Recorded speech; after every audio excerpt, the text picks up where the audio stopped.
Magandang umaga po sa inyong lahat. Narito po tayo para sa ating ikatlong araw ng ating pagtitipon sa Liwasang Bonifacio 3 days na pala to. para manawagan na ibaba ang presyo ng langis at ibaba ang VAT. Iyak ang hinayupak na krerering. Mag-among nakangiwi ang panga dyan sa Palacio de Polvoron. Nagsiiyakan sa kuminto ni Vice President Inday Sara Duterte, anak ng kamuti. Oh. At bungit Marcos admin tinawag ng isang batikang abogado na mga inutil. Parang impotent lang din yan, kasama lang din, pareho lang. Rally dyan sa Liwasang Bonifacio na pinangunahan ng Congressman Leandro Libeste, dinagsa. Ano nga ba ang kanilang ipinaglalaban? Abaho, alamin po natin maya-maya ho, mga kababayan ko. Alam nyo po, itong Palacio de Polvoron na spokesperson na si Auntie Clara Pinong-Pino ay talagang siya po ang pasimuno ng mga fake news sa ating bansa. Na kung meron man dapat managot at kasuhan, una na po dyan si Claire Castro, ang aso ni Bungit. Magandang gabi po sa ating lahat. Palike po muna, pa-share, pa-subscribe, at pakipindot po ang inyong mga notification bell para lagi po kayong updated sa ating mga video. Bisda ko Historiador, pangalawang YouTube channel ko po, pa-subscribe din po. Alam niyo po mga kababayan ko, itong crisis sa ating ekonomiya, crisis sa langis, hindi na po alam ng gobyernong Marcos kung paano po ito solusyonan at kung paano po ito maibsan ang kahirapan ng taong bayan at kung ano-ano na po ang kanilang mga nasa isip ng mga pautot. Pero at the end of the day, ang bottom line nito ay ang inisip nila kung paano mapuno ang kanilang mga bulsa ng mali-malitang pera. O ito mga kababayan ko, uunahin po muna natin yung iyaking si Claire Castro. Tinanong po kasi si Vice President Inday Sara kagabi, di ba ho? Na patungkol sa kalusugan ni Bangag. At ang sagot kasi ni Vice President Inday Sara, good luck. Good luck, bad health, St. Peter. At diba, nag-abanta pa ho sila sa lahat ng mga social media influencer, lalo na po mga political vlogger, na di umano, yung mga nagpapakalat ng mali-maling balita ay kakasuhan ni Kalbong Boplax Dave Gomez, anak ng kamuting mga iyakin. Pareho talaga sila. At natanong po ngayong araw, itong si Santa Clara Impacta, ang lumalabas sa bibig ay puro basura. Diba sabi ni Vice President Inday Sara, yung mga lumalabas sa bibig ni Claire Castro ay mga basura. Pero ito po, natanong po siya sa kung ano ang kanyang opinion sa sinabi ni Vice President Inday Sara. Maigsing komento na good luck, bad luck. Inggan po natin ang pagkabuwisit niya. And dun po sa naging reaction naman ni VP Sara kahapon sa President's health condition at sinabi niya ay isang answer lang, good luck. Ano po naman ang masasabi? Isang sagot, pero makikita nyo sa body language kung ano ang ibig sabihin. Nung tinanong ito, na masasabi nating irresponsible, isang irresponsableng tanong. Dahil walang pinanghuhugutan, walang batayan. Itinanong sa kanya, ano masasabi patungkol sa di umanong lumalalang kalusugan ng Pangulo. Doon pa lang sa word na lumalalang kalusugan, alam natin na walang basihan. Pero itinanong pa rin sa kanya. Kaya ang nakuha rin natin sa Vice Presidente ay isang irresponsableng sagot. Good luck. With a smile. At lahat ng sa paligid niya ay nagtatawanan. Ano ba dapat yung sagot ni Inday? Gusto mo? Bad luck. Utay ina, no? Kung ano na lang. Kung lahat na lang ng sagot ni Inday Sara, binibigyan niya ng kahulugan, no? Eh kung yung sagot ni Inday Sara, bad luck mo. Anong okay yun pag bad luck? Pag good luck, hindi okay. Ang tanga naman ito. Sabi nga ni Inday Sara, good luck sa kanyang kalusugan, eh, hindi bad luck. O, ngayon sinisisi niya yung nagtanong. Eh, sino ba nagtanong? Mainstream media man yun, Day? News 5, alam ko na, di ba napag-usapan rin ho natin kagabi, ang tanong na, ano ang komento, masasabi ni Vice President Inday Sara tungkol sa napabalitang malalang kalusugan di umano ni Bungit. Di good luck. Singhot pa more. Tapos galit ka na galit ngayon. Ano bang talagang dapat isagutin, Inday? No comment na lang. Yung body language daw kasi ni Inday, siyempre si Inday nagulat din. Ang galing si Inday nagulat eh. Kasi St. Peter daw, St. Luke's ang mag-aagawan eh. Sige nga, tuloy oh. Ang isang Pilipino, hindi natin gawin ang mangutya, pagtawanan, ang sino mang may sakit. Lalong-lalo na kung ito'y ginagawa lamang. So, aminado kang may sakit. Akala ko ba okay ang kalusugan? Huwag daw nating pagtawanan pag yung isang tao ay may sakit. So, inamin mo na may sakit si Bangag. Dudulas lang talaga sila sa kanilang mga bibig na piranha. O, sa kanya na nanggaling, ha? O, tinagtawanan ba si Bungit? Ginagawang sakit para masira ang Pangulo. Ang sabi nga nila, an idle mind is the playground. Or rather, an idle mind is devil's playground. So makikita natin, tumawa, is that a last laugh mentality or mockery of misery? Hindi ba dapat ang isang tao kapag may sakit, mas binibigyan natin ng atensyon at binibigyan natin ng dasal para mas maging maigi ang kalusugan? Hindi mo tatawanan at parang ikaw pa ay sarcastic sa iyong mga kasagutan. Iba na yun ngayon, ang Santa Clara, Impactita. Iba na po ngayon, sabi kasi ni Cara David, wish ko sana mamatay ng mga kurakot. Ipagdasal ka kung ikaw ay matino ang ginawa mo, nang buhay ka pa, nang maayos pa kalusugan mo, kung maayos din ang ginawa mo, nung hindi ka pa baldado, wala ka pang diverticulitis, kamalas mo, ang amo mo ay para sa maraming Pilipino ay isa po itong sumpa, no? Sumpa sa bansang ito na ang naranasan ng taong bayan sa buong mundo ay kahirapan. Sumpa po ang mga Marcos. Pero kung matino lang itong si Bongbong Marcos, siguro ang mga Pilipino ay magdadasal, sana po umayos ang kanyang kalusugan. Dahil matino, kagaya po, bigyan natin ng comparison bago mag-iyakan. Bigyan natin ng comparison si former President Rodrigo Roa Duterte at si Bongbong Marcos. Si Tatay Digong, nung birthday ni Tatay Digong, maraming nag-wish sana ay maayos ang kalusugan niya. Sana makauwi na. Sa buong mundo yun, no? Claire Castro. Bakit po ganyan ang mga Pilipino, lalo mga OFW kay former President Duterte? Kasi nga, maayos siyang Pangulo. Ginalingan niyang pagkapangulo niya at dinibdib ang kanyang posisyon at pagserbisyo sa bayan. May magandang ligasiya. Kaya ang mga Pilipino, mahal na mahal si Tatay Digong na kunting pagkakasakit lang may ulat, nag-aalala. Kaya nagdadasal kami sana ay maayos ang kalusugan ni Tatay Digong. Pero kay Marcos, Bongbong, ibahin mo. Ano bang ligasiya ni Bongbong Marcos ang iiwan sa Pilipino? Di ba puro mga ghost projects? Puro mga kurakot, mali-malita, pangungurakot. Bagsak na ekonomiya, yun yung ligasiya ang iiwan niya. Kaya huwag kang mag-expect na ang mga Pilipino ay magdasal sa kanya na maayos ang kalagayan niya.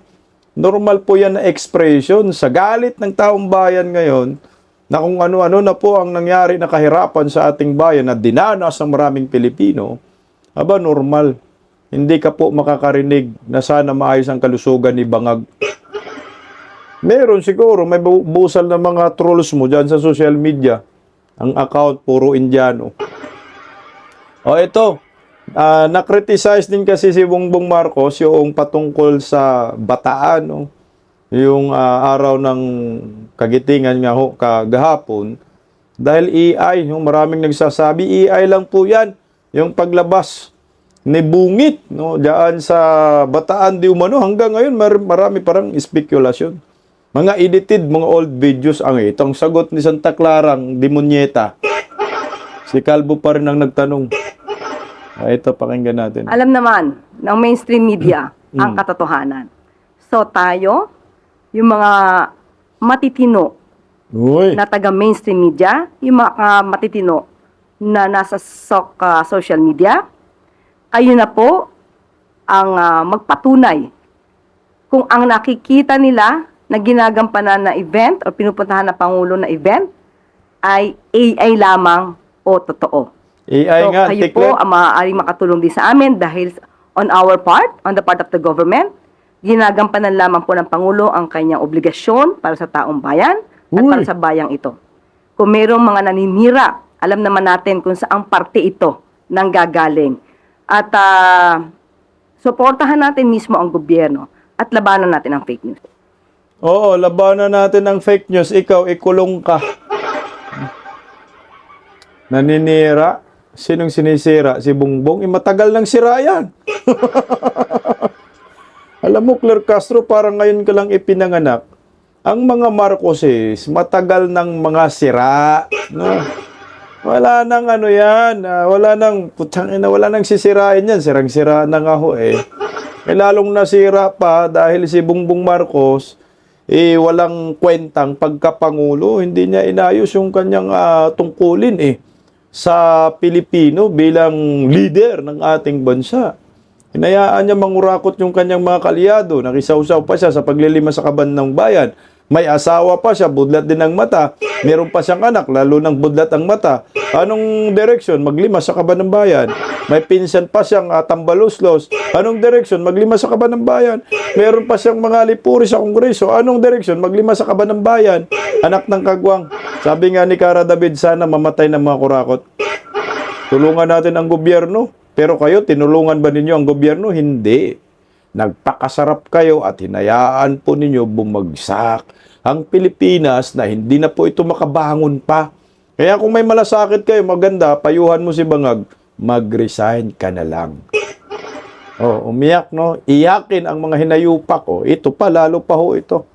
Tinawag naman pong inutil ng isang batikang abogado di Campanilla ang gobyernong Marcos dahil wala umanong matinong programa na ginawa ho sa bayang ito sa panahon ng crisis sa ekonomiya, pagtaas ng presyo ng langis, mga bilihan nagsitaasan na, lahat na nagsitaasan na. Pandak na lang yung hindi tumaas. Yan po ang naranasan natin. Pakinggan po natin ho ito, deserve. Deserve ninyo na tawagin kayong mga inutil. Narito, pakinggan natin yung pagiging banat ni Atty. Sal Panelo. Kayo ba, Atty. Sal, nakukulangan kayo sa mga efforts na ginagawa ng gobyerno? I mean, susolusyonan lang ba natin kapag nakaharap na tayo sa problema, hindi yung long-term solution talagang ginagawa natin? Gaya na sinabi ko, dapat nga, nagkaroon sila ng preparasyon. In-anticipate na nila. Kasi alam na nga nila na nagkakagulo doon. 5 taon na yan may gulo dyan sa lugar na yan. Sa Russia, sa Israel, sa Iraq. Lahat na yan. Alam na natin sasabog at sasabog yan. Kaya alam naman natin na pag sumabog yan, sigurado may problema tayo sa pag-angkat ng langis. oil. Hindi natin ginawa eh. Wala nga eh. Naging inutil nga ang gobyerno. Kaya nagkakandara pa. They're tripping over one another to solve the problem when they could have done it much, much earlier. Tama ka dyan, Atty. Sal Panelo. Maganda yung salita mo. Naging inutil ang gobyernong Bangag. Paano hindi magiging inutil? Hindi na maayos yung pag-iisip. Puro pulburo na lang yung iniisip. Walang magandang programa, walang magandang plano. Paano maibsan ang kahirapan? As in, inutil. Ang pagtaas ng presyo ng langis, hindi mapigilan, as in, inutil. Speaking of inutil, ayan, mga Pilipino, nakaranas na naman ng hindi kaaya-ayang karanasan sa transportasyon. O ito na naman, sa Commonwealth, akala ko ba may libreng sakay kayong mga animal kayo? Pero bakit ganito po ang nakikita natin sa Commonwealth? Kanina ho ito oh. Tingnan nyo naman po yung mga tao. Nandyan na naman sa kalsada, linya na naman sila. Nag-abang ng mga sasakyan, nag-alay lakad na naman sila. Ito yung legit na inutil. Hindi na po alam ng taong bayan kung ano ba, saan sila lulugar. Hanggang ngayon, wala silang malinaw na programa, kaya inutil talaga. Tama ka, Attorney Salpanilo. Mantakin mo ha. Sabi, may libreng sakay. Nasa na yung yung service contracting program ninyo? Hindi pa ba epektibo? Depektibo pa ba? Dapat ipinatupad na ho ninyo kasi araw-araw nakaranas ang mga Pilipino ng kahirapan pagdating sa transportasyon. Sino pa ba ang mamasada? Diyan, sa kalsada ngayon, mahal ang presyo ng langis. Mga TNVS driver, reklamo na. Lalo na yung mga nag-grab, mga in-drive, lahat na reklamo na sila. Lahat na lang daw, yung kanilang kinikita, napupunta na sa langis. Anong maiuwi? Sa kanilang mahal sa buhay, anong i-boundary nila? Sa namin na maniho nilang sasakyan, wala. Kaya sino ba ang mamamasada pa? Hindi mas maganda sa bahay na lang, maghanap na lang ibang ng pagkakitaan, hindi ka pa mapagod at hindi ka pa malugi. Kaya nga, inutil, isa pang inutil. O ito, mas malala pa talaga kay Panot itong si Bangag. O, alam nyo saan yan? MRT po yan, MRT3, Ayala Station. Sa panahon ni Digong, hindi natin naranasan ito eh. O, nagko-commute naman ako, nag-MRT, pero ito talaga. Bakit dumami po ang pasahero sa MRT? Dahil nga, wala nang masakyan mga jeepney. Tingnan mo mga bus, wala na rin nagpamasada. Ayan, sobrang inutil ng gobyerno. Ito na yung sinasabi natin. Tingnan mo wala na, Tulakan, Unahan, Ipitan, sa makauna, makapasok, MRT po yan. MRT3, Ayala Station. So ito legit na inutil. Anong solusyon ni Bangag dito? Kawawa yung mga nagtatrabaho ng minimum. MRT na lang ang maasa dahil mura. Pagdating sa baba, mahal ang pamasahe. At kung meron mga pamasahe ang mga ito, wala rin naman masakyan. Walang jeepney, walang bus. Pag mag-grab naman, napakamahal. Kaya, ang mga tao ngayon, stuck. Puta, may naipit din pa yata. Tinulak, pinabuksan, buksan mo. Grabe, nakatakot to. Buti na lang, walang stampede dito. Tingnan mo. Buti walang stampede. Ito na po yung mukha ng gobyernong inutil. Kaya pa ba? Mga ordinaryong Pilipino. Anak ng kagwang. Ginawa tayong kawawa dito. Tingnan mo. Ayan na. Bungbong pa mga Bangag. Paano hindi magiging inutil ang gobyerno? Paanong hindi natin maranasan ang kahirapan? Ano ba nasa isip nila? Inday Sara. Inday Sara ma-impeach. Ma-impeach Inday Sara. Kaya mga inutil. Ito, pakinggan natin yung isang eksperto. Galit na galit. Imbis di ang iisipin ay ang paano masolusyonan ang crisis. Puro sila Duterte. Anak ng kamote. Pakinggan natin yung kaibigan natin ditong eksperto.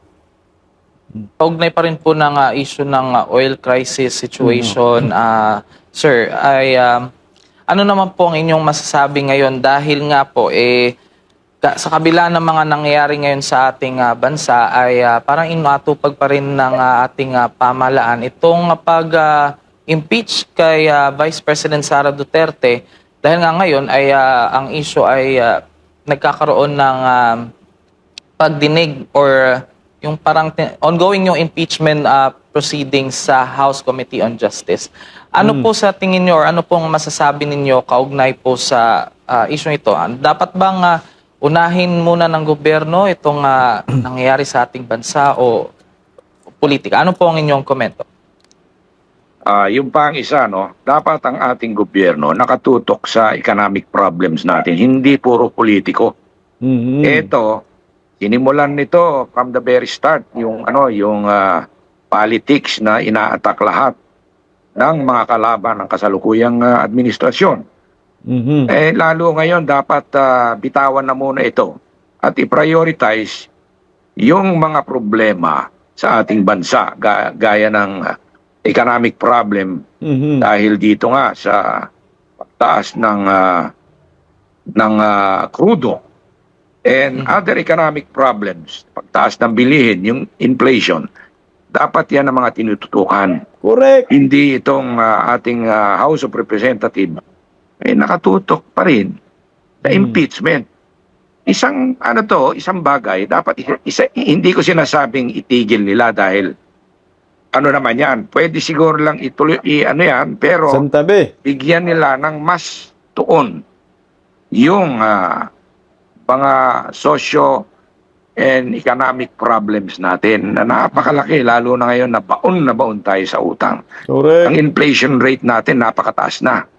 And yung buying power, according sa study, no, ay ng ating pera ay bumaba ng no less than 15%, no? So, pababa pa yan expectedly. So, yun, yung dapat immediately ang action ng gobyerno is yung excise tax, tanggalin, no? Pati yung VAT, tanggalin. Ba't sinasabi nila malaking ilang 200 billion plus daw ang mawawala? Actually nga, nung pagtaas, kumita sila ng doble dahil Triple pa. dahil dumoble yung presyo ng fuel. Yung obviously dumoble rin yung kinikita ng gobyerno. Kahit na 50% lang muna nila, o better yet, talagang tanggalin. Sa ibang bansa, ganun ang ginawa, no? So ngayon, ayuda pa rin sila nakapokus para sa kanila ang tingin ng pamamayan. Sila yung iboboto sa susunod. Yun, no? Kaya nga, inotel, sir, Mantakin mo, meron ng state of energy emergency para sa excise tax. Anong ginawa ni Bangag? Inotel talaga. Pinapatulog lang sa lamisa dyan sa Palacio de Polvoron. Napaka-inotel. Speaking pa of inotel, ito, taas ng presyo ng langis. Lalong magpapasan po tayo dito ng problema. Pagkatapos sa langis, kuryente na naman. Anak ng kamuto itong inutil pa rin si Bangag. Kung may inaabangang rollback sa presyo ng petrolyo, may nagbabadya namang taas-singil sa kuryente. Pero hindi pa raw yun epekto ng sunod-sunod na mega oil price hike. Para sa iba pang detalye live mula sa Mandaluyong, may Express Report si Mobile Journal Amy Atienza. Amy, magkano raw ba itong taas-singil sa kuryente? Crude, 53 centavos kada kilowatt hour ang itataas sa singil sa kuryente ngayong Abril ayon sa Manila Electric Company o Meralco. Katumbas yan ng 14 pesos and 35 centavos sa kabuang singil sa kuryente para nga sa mga consumer. Nangangahulugan din na sa kada 200 kilowatt hour na konsumo sa kuryente, madadagdagan ng 107 pesos ang bayad. 106 pesos para sa konsumo na 160 pesos para sa konsumo na 300 kilowatt hour, 213 pesos sa 400 kilowatt hour at 267 pesos para naman sa 500 kilowatt hour na konsumo. Paglilinaw ng Meralco, hindi pa ganoong kalaki ang pagtaas na ito dahil hindi pa nagre-reflect dito ang epekto ng mataas na presyo ng produktong petrolyo dulot ng tensyon sa Middle East. Epekto pa lang daw ito ng pagtaas ng generation charges at paghina ng piso na pumalo sa higit 60 pesos kontra dolyar. Narito ang pahayag ng Meralco. Para ho sa March supply month, yung exchange rate ay tumaas po ng mahigit 3 piso to 60.748 Kaya pa ba? per the dollar. Yung depreciation po ng pera Piso. natin ay nakaapekto sa 99% ng costs ng First Gas Santa Rita at Nako. San Lorenzo gas plants ng First Gas, and 44% of the rest of Meralco's power supply agreement. Ruth, pagsapit Anak ng buwan ng ng Mayo, kagwang. dito na raw asahan ang taas presyo sa electric bills dahil sa Middle East crisis. Sa kabila niyan, makatutulong din naman daw ang inilabas na Special Operating Guidelines ng Department of Energy at Energy Regulatory Commission Balik sa para sa lampara. regulasyon ng biglaang pagtaas sa singil sa kuryente. Narito muli ang paliwanag ng Meralco. Pero yung mga fuel na darating itong April, yun na yung affected ng Middle East conflict at ma-reflect siya sa May generation charge. So right now we are under an administered pricing methodology, and that is intended to mitigate any sharp increase in the generation cost. Gayunpaman, Basta na, kaya pa pinaalalahanan ba? na rin ng Meralco na walang mangyayaring rotating brownouts, lalo na't wala namang supply deficiency na nakita sa Luzon. Samantala, ngayong Abril na rin ipapatupad ng Meralco ang kanilang Lifeline Rate Subsidy Program para naman sa low-income households kabilang ang miyembro ng 4Ps. May 100% diskwento para sa mga 50 kilowatt-hour o mas mababang konsumo ngayong Abril. Matatapyasan din ng 35% ang households na may konsumo na 51 to 70 kilowatt-hour, habang 20% naman ang bawas sa may 71 to 100 kilowatt-hour consumption. Ruth, wala pa raw tiyak na datos sa kung magkano ang magiging bawas nga sa presyo ng kuryente sa susunod na buwan. Pero ang sigurado daw dyan ay wala raw magiging shortage sa supply ng kuryente sa mga susunod pang buwan. Ruth? Yan po ang Express Report ni Mobile Anak Journal. ng kagwang, kaya pa ba? Lahat na lang ng kainutilan. Lahat ng klase ng kainutilan ay nandyan na sa bangag admin. Ako tanong ko lang po sa inyo, kaya nyo pa bang mga Pilipino itong crisis sa ating ekonomiya na si Bangag ay wala pong ginagawa? Puro mga old videos, old photos, pinopost, na hindi naman po nakinabang ang maraming Pilipino dyan, anak kayo ng kagwang.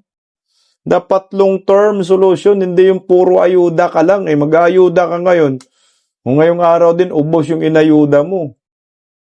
Alam mo, merong kapangyarihan na itong si Bungit Nirequest niya yung kapangyarihan na yan sa Kongreso na pag-aaralan nyo po. Bigyan nyo po kami ng emergency power para masuspindi namin yung mga samot-saring mga tax dito sa langis para magmura ang bilihin, magmura ang gasolina, magmura ang krudo. Hindi ginawa, kaya ang nangyari, tayo ang napamura. Sarap na murahin ito ng back and forth Yun ang nangyayari ngayon. Binudol na naman ang taong bayan dito. Kasi nga, hindi niya magawang-gawang suspindihin yung excise tax dahil kumikita dyan ang gobyerno. Kumikita yung mga oligarko. Hindi lang times 2, hindi lang times 3, kundi anak ng kagwang, sobra-sobra pa yung kanilang nakulimbat dito. Sa simula na pagtaas ng presyo ng langis na wala naman dapat irarason na magtaas tayo kasi panay sabi po ang Department of Energy na enough ang supply ng langis, pero bakit nagtataas tayo ng presyo ng langis at hindi nyo mapigilan itong mga animal, mga dambuhalang mga oligarko na to, mga oil companies na stop muna kayo sa pagtataas kasi pag nagtaas kayo, mahirapan ang taong bayan. Kayo ang magsakripisyo, hindi ang taong bayan. Kumita naman kayo ng triple-triple Isipin mo, from 60 to 70 ang presyo ng krudo. Ngayon magkano na ba? 170. So natriple na. Natriple na yung presyo ng krudo. Ang gasolina, ganun half. Kunti na rin din, ganun na rin. Halos matriple na rin ang presyuhan ng krudo at gasolina. Ngayon, kaya nga ngayon nagkaroon ng rally dyan sa Liwasang Bonifacio sa pangunguna. Pumunta talaga dito si Leandro Leveste na taga Cavite. Ang ipinaglalaban ni Leandro Leveste, isuspindi na ang VAT at ang excise tax. Ikaso, nakatulog lang si Bangag diyan sa Palacio de Polvoron. Kaya tama po itong ipinaglalaban ng mga nagrally diyan sa Liwasang Bonifacio na dinagsaho ng mga, ewan ko sino ito, mga kaliwa ho ito, pero nandun si Leandro Leveste, halo-halo yata ho ito. Marami yatang nagsipuntan, I think may mga DDIs to eh. Pakinggan po natin ang kaganapan kanina diyan sa Liwasang Bonifacio. Magandang umaga po sa inyong lahat. Narito po tayo para sa ating ikatlong araw ng ating pagtitipon sa Liwasang Bonifacio 3 days na pala to. para manawagan na ibaba ang presyo ng langis at ibaba ang VAT. Welcome po ang lahat na makiisa sa ating mga kababayan mula sa Batangas at umaasa po ako na diringgin ng ating gobyerno ang ating lumalakas na panawagan para ibaba ang presyo ng langis at ibaba ang VAT. Intindi ni Leandro. Kaya dapat tayo ang mag-umpisa kung wala ibang mag-umpisa. So mukhang hindi komunista ito. Presyo ng gasolina. Hindi na ako marunong magdugtong. Maraming salamat po. Magandang umagang muli. At binabati ko kayo sa katapangan at pagkamakabayang yung pinakikita nyo sa araw na ito. Salamat po. Mga komunista ba yan? Ang mamamayang Batanggenyo po ay talaga naman pong nagsasakripisyo sa init dahil para lamang may parating sa mamamayan ng Kamaynilaan ang Mukhang hindi mga komunista kasi wala yung mga logo ng Gabriela, Makabayad, Akbayad, Aktitser, Party List, at Kabayatan. Ang Kabataan, wala, di ba? Wala rin eh. Merong kulay pero walang logo eh. Mukhang mga ordinaryong Pilipino nga ho ito, mga Batanggenyo. hindi natin paglalais dahil mas tuwa ang kapahirap sa mga Batanggenyo. Correct. Po namin ang ating kasama mula po sa Kabayan ng Nasugbo, si Kapitan Mayo. Ay, okay. Mga Batanggenyo talaga ho ito. So, wala yung tropa ni Castro dito tuloy, oh. Karapatan ng mamamayan! Ipaglaban! Salamat po sa inyong napakainit at napakasigla na pagtanggap sa ating lahat. Napakagandang mong tingnan kung ganito palagi ang pwede maglaban ng malawak na mamamayan. Hindi po kaya ng ating congressman na tunlaban sa loob ng plenaryo niya ipaglalaban ang ating karapatan. Mas nanaisin at mas maganda at makikita at maramdaman kung ang malawak na mamamayan ay pupunta sa lansangan upang ipagsigawan at ipasura ang mga laban na makakatulong para sa ating mga mamamayan. Salamat po kay Congressman. Isang napakabuting tao, isang napakahusay na leader sa unang distrito. Siya po ay nauna at tumayo para sa karapatan ng lahat ng mamamayan. Naniniwala po tayo na sa pamamagitan ng unang distrito ay matatawagan natin ang buong nasyonal na nivel ng pakikipaglaban para ipasura ang bat na ito. Sa inyo pong lahat, alam natin at ramdam natin kung gaano kahirap ang nararanasan natin. Habang ang mga magnanakaw at ang mga tambuhalang politiko na nasa gobyerno ay nagpapakasasa sa buwis na ipinapataw ang ating mga kawan, tayo ngayon ay nagpapakahirap at nagpapainit dito sa lansangan para ipagsigawan ang ating karapatan na bandang dulo ay sila din ang may ginapang. Alam niyo mga kasama, ako po'y mangingisda rin. Ramdam din natin ang hirap na nadadanasan ng lahat ng ating mga hanay at sektor. Lahat ng toda, lahat ng samahan na narito ngayon, ng sectoral group na narito ngayon, ramdam ang hirap at pasakit dahil sa taas ng langis.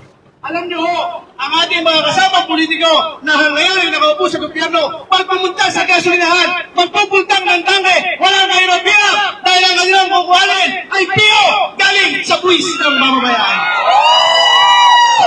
Alam niyo, kapag sila'y nagkagasolina, puntang ang mga tangke, pero ang magbabayad ay ang isang mahirap na mamamayan na kagaya natin. Napakasakit itong isipin na patuloy tayong pinagsasamantalahan at pinahihirapan ng ating mga kasama na dapat sana'y sila magtatanggol sa ating karapatan. Kaya salamat po kay Congressman Leandro Ligarda Libisne sapagkat siya ang isa sa nanguna para ipaglaban ang karapatan ng ating mga mamamayan. Sana po wag po tayong susuko. Sana po wag po tayong manghihina. Ang laban ay umpisa pa lamang. Tatapusin natin at sasamahan ng ating mahal na Congressman hanggang tayo po ay magtagumpay. Karapatan ng mamamayan! Ipaglaban! Maraming salamat po. Ang galing na mga Batanggenyo Nakala ko mga komunista kasi ganun ang sigawan eh. Tuloy natin, Leandro Libisne, mabuhay ka. Talaga naman nga pong masiglang masaligla na sa init ng araw ang panawagan ng mamamayang Batanggenyo. Deregulation law! Ibasura! Karapatan ng mamamayan!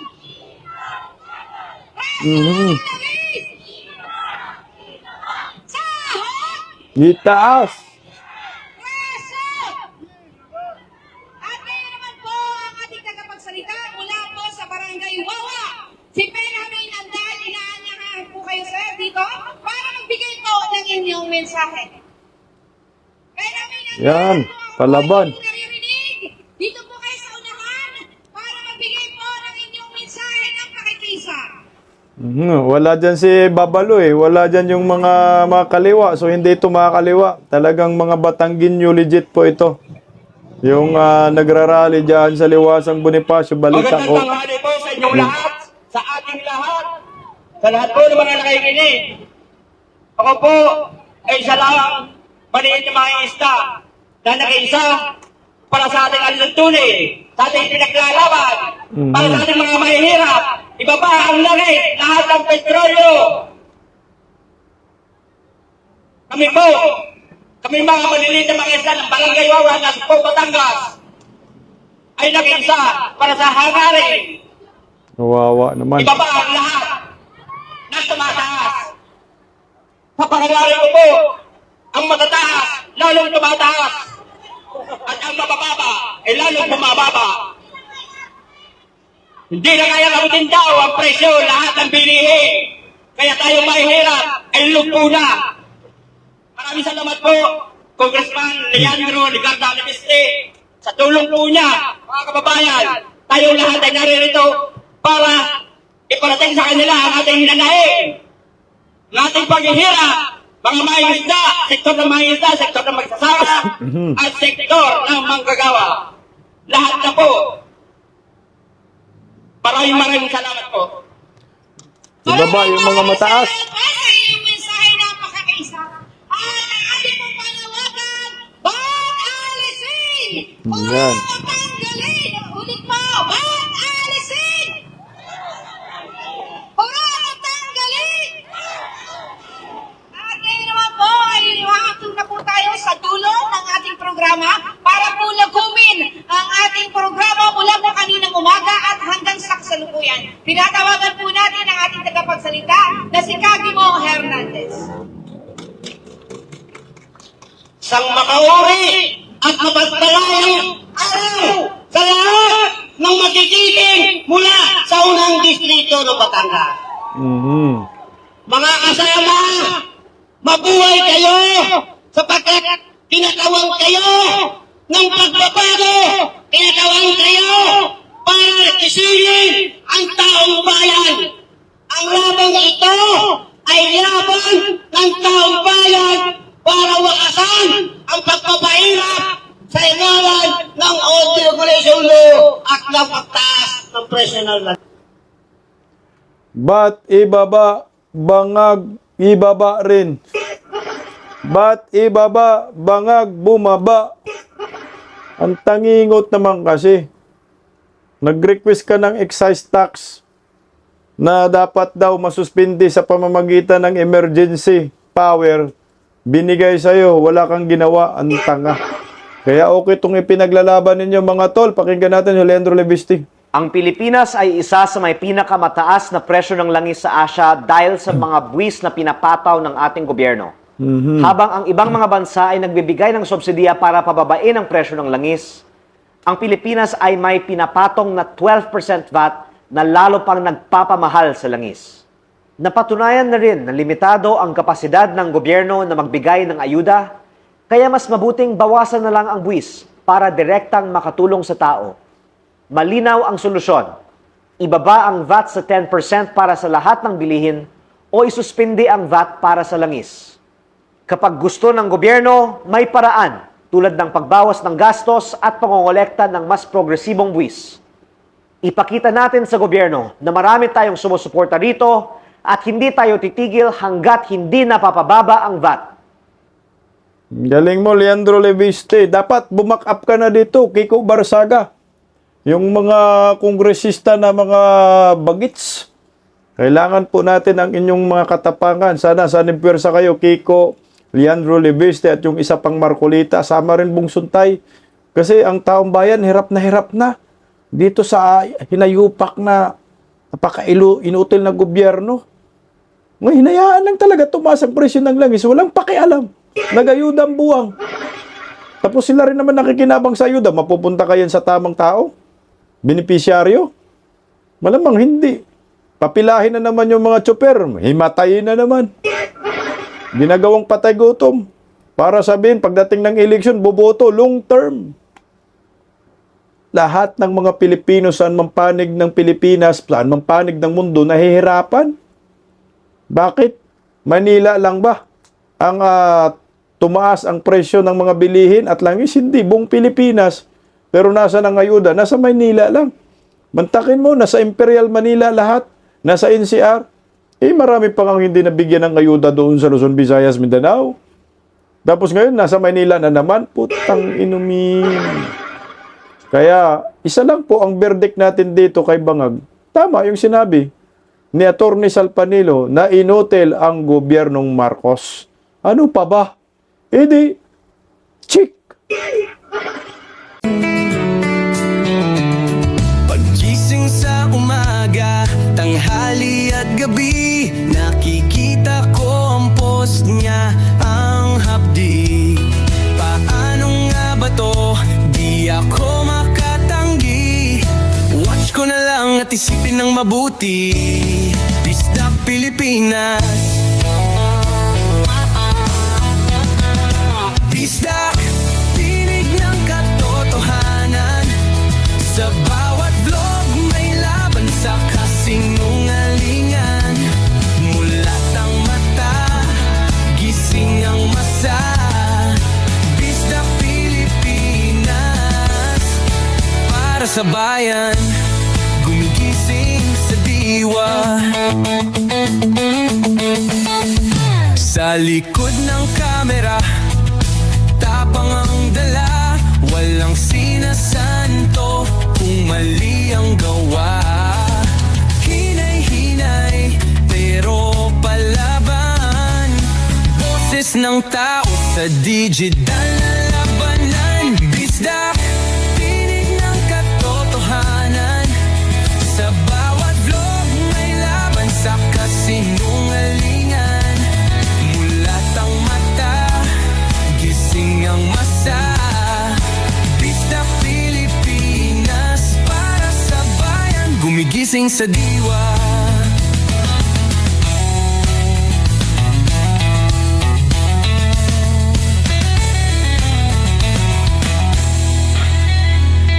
Hindi artista, hindi politiko, pero ang katotohanan, sigaw niya ay buo.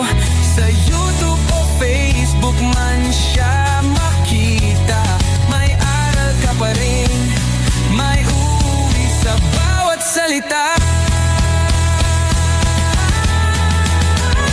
Bisdak, gising sa katotohanan, di lang kwento, kundi panawagan. Sa